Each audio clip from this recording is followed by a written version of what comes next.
We told you a few minutes ago about the particularly dangerous situation warning declared in Washington state for wildfire risk.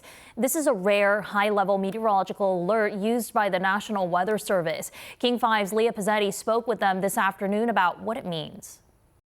A particularly dangerous situation has been issued. This is a technical term from the National Weather Service. So joining us now is Rachel Fuchs from the National Weather Service Spokane office. Rachel, thanks so much for taking the time to chat today.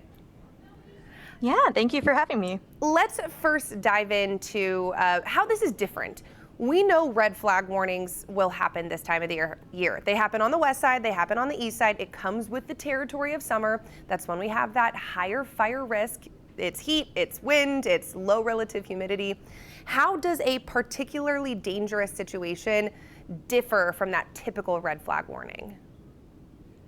So this particularly dangerous situation, or PDS red flag warning, is used for exceptionally rare fire weather events that are, as the title says, particularly dangerous. Our relative humidities are lower, our winds are stronger, and the fuels or the vegetation that fires burn in is drier and more capable of carrying fire than normal.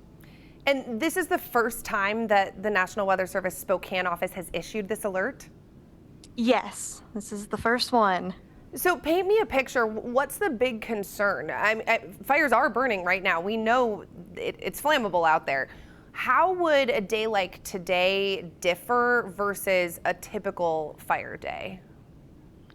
So essentially, if anything sparks, if a fire starts, then it can travel extremely quickly. If it's near homes, then people can have minutes, if even that, to evacuate, to get to safety. Fires can be explosive. They can travel way faster than usual and grow rapidly. So that's a hugely important thing for people to keep in mind, is you may have less time to evacuate. So getting ready now is the most important thing. And to clarify also for everybody, this is around Spokane. It's not in Western Washington, but of course we're watching our friends in Eastern Washington as they monitor this alert.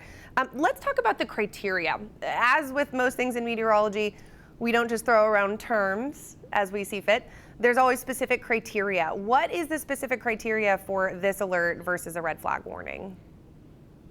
So there are a couple things that go into it. The first one is how dry the fuels or the vegetation is. So we factor in how long it's been since we have received a wetting rain and how well those fuels are going to carry the fire. And the second thing that goes into it is the weather aspect. So how dry it is out there, how low the relative humidities are getting, and how strong the winds are. And it's kind of a sliding scale. So the higher the relative humidity is, the stronger the winds have to be for a day to be considered a particularly dangerous day. That makes sense. Any big takeaways you want people to know on a day like today? I would say have a go bag, just your essentials packed and ready to go in case you need to evacuate at a moment's notice.